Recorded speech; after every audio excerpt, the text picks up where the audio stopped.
Last and final reel. Mister Radha Manohar Das England ఆమె ఏదో శారీ కట్టుకొచ్చింది, మోడీ గారికి వెల్కమ్ చెప్పింది అనేసి ఆమెను తెగ పొగుడుతున్నావు. మరి ఇదే మదర్ తెరిసా, ఆగ్నస్ గోన్సా బొజాక్షు ఆమెను గురించి వ్యర్థమైనటువంటి మాటలు, ఆమె ఒక గొర్రె భారతదేశానికి వచ్చి క్రిస్టియానిటీని వ్యాప్తి చేస్తుంది అనేసి పెంట నోరుతో ఏ విధంగా మాట్లాడావు. నీకు అవసరమైతే కనుక నువ్వు దీని ఏమంటారంటే కనుక ఇంగ్లాండ్ వాళ్ళు అంటే క్రిస్టియన్స్ వాళ్ళని నీ అవసరానికి తగ్గట్టుగా అయితే కనుక వాళ్ళని మలుచుకుంటూ నీ పెంట నోరుతోటి నీ ఇష్టం వచ్చినట్లుగా మాట్లాడతావు అనమాట.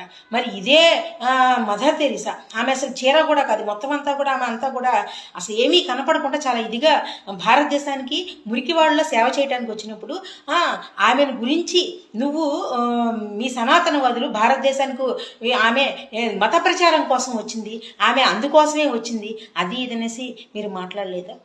నువ్వు మాట్లాడలేదా? మీ వాళ్ళు మాట్లాడలేదా? Answer to my point. చెంప చెళ్ళు మరిపిస్తాను, జాగ్రత్త. పిచ్చ పిచ్చ మాటలు మాట్లాడేవంటే అంటే మీకు అనువుగా ఉన్న వ్యక్తులను అయితే కనుక మీరు మలుచుకుంటారనమాట.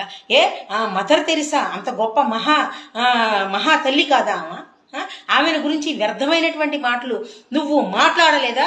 డిబేట్కి రా, కూర్చుందో. నీ చెంప చెళ్ళు మనిపించకపోతే అప్పుడు అడుగు. మిస్టర్ రాధా మనోహర్ దాస్, నువ్వు నోరుంది కదా అని తప్పుని ఒప్పుని తప్పుగా నాకు చాలా మెమరీ ఉంది, నీవన్నీ కూడా బయటికి తీస్తాను. నువ్వు టైంకి తగ్గట్టుగా ఓసరవెల్లిలాగా రంగులు మారుస్తూ ఉంటావు. బూతులు నాకు వచ్చు, నువ్వు ఇష్టం వచ్చినట్లుగా బూతులు మాట్లాడితే కనుక నాకు వచ్చు. నాకు ఎన్ని బూతులు వచ్చావు మొత్తం నెటిజన్లందుకే తెలుసు. మొహం పగిలిపోద్ది నీకు, నీ ఇష్టానుసారంగా మాట్లాడంట. మదర్ తెరిసాకి మర్యాదగా క్షమాపణలు చెప్పు. నువ్వు బోకు నా కూడా కానీ కేకు బోకు అని మాట్లాడవు. నువ్వు మనిషివాసులు, నువ్వు పెద్ద బోకువురా, నువ్వు పెద్ద సంఘ విద్రోహిరా.